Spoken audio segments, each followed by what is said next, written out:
But luckily, we had a bit of luck. He passed out cold on the floor, and we had to carry him out of the studio. And his assistant took over, and his assistant was Gus Dudgeon, who went on to be one of the biggest producers in the world and produced all of Elton's early records, Kiki Dee, David Bowie. But Gus Dudgeon's first session ever was She's Not There with the Zombies, and he never, ever forgot that, neither did we. And I'm so glad that the engineer, who was very, very drunk, passed out. It was a bit of luck. That session nearly didn't happen. So who do you think's responsible for Gus's career? Do you think he was already talented, or actually you're the ones who got him, you know? Well, I think he's very talented, but I'd like to think we played a small part in his success. So what age would you have been then when you recorded that? We were 18. Actually, one of the band was 17, but I was 18. So did you know your way around music at that point, or were you chances? Just No. I'm still a terrible old bluffer, and I certainly was then. I didn't know anything.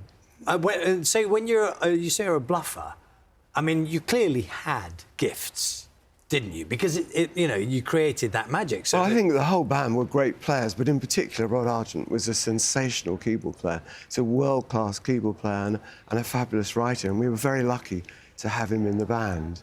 I joined the band as a guitarist. I'm not quite sure how I ended up being the singer. But I did, and you just get on with it, don't you, really? I love stories about, like, chaos when something amazing happens, because sometimes that's what you need. Maybe that's, as a band, as a group of individuals, yes, that's what you thrived on. I think perhaps you do. It gives you amazing energy when everything goes wrong, and it's all hands to the pumps, isn't it, really? And you sink or swim. What was it like with that song, when that propelled you into the charts and people were singing it even now? I mean, I can sing all the words. What was it like? Because was there that mania for bands like you at that time, or was it kind of... Yes, not just for us. Because you had the Beatles and... Yes, I must emphasise it was for all bands.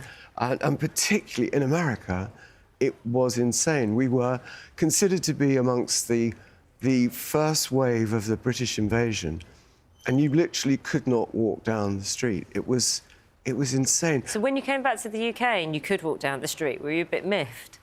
I was quite relieved, actually. It could be quite dangerous, because hundreds or maybe thousands of people would rush at you. And, of course, a lot of the girls had scissors, because the long hair was the big thing.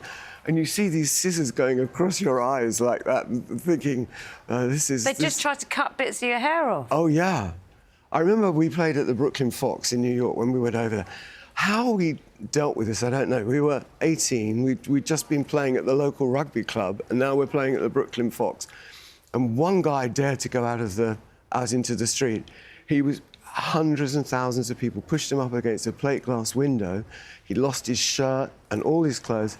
And the police got him out once, and they said, tell everyone in the show, we'll do this once, but we're not doing it again. So in the Brooklyn Fox, we were there for 10 days, and we couldn't leave the building.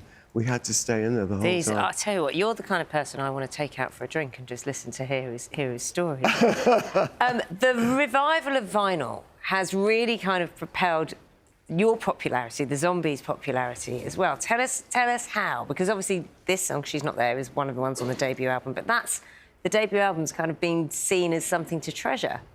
Well, absolutely. I think that there has been a whole move towards vinyl music, not just for 60s artists, but of course it's reinvigorated our careers to some extent, and we've just all of the rights have reverted to us, and there's a rush of Zombies records. There's going to be 4 Zombies albums in the next 12 months.